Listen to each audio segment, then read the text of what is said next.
बस वाहकाचा चालत्या बसमध्येच मृत्यू झाल्याची घटना बुधवारी सकाळी कर्जुबे देवरुख या दरम्यान घडली। तुकाराम पुंडलिक माने वय वर्ष 42 असं या वाहकाचं नाव असून तो मूळचा बीड जिल्ह्यातील अंबेजोगाई तालुक्यातील जोडवाडी येथील आहे।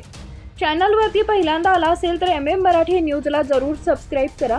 मंगळवार 18 फेब्रुवारी रोजी चालक बालाजी मनोहर कोपनर आणि वाहक तुकाराम पुंडलिक माने यांनी सकाळी 11:30 ते संध्याकाळी 5:30 पर्यंत संगमेश्वर ते कर्जुबे अशा फेऱ्या मारल्या।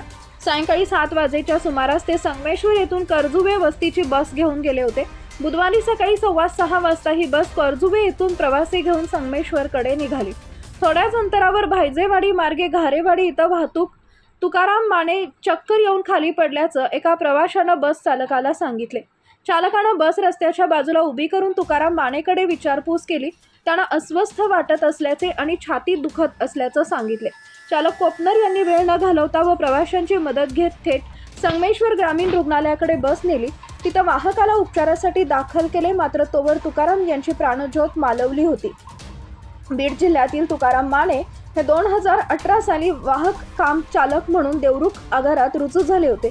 2 मुलगे आणि पत्नीसह ते देवरुखमध्ये राहतात। अन्य कुटुंब बीड जिल्ह्यातील मूळ गावी आहेत।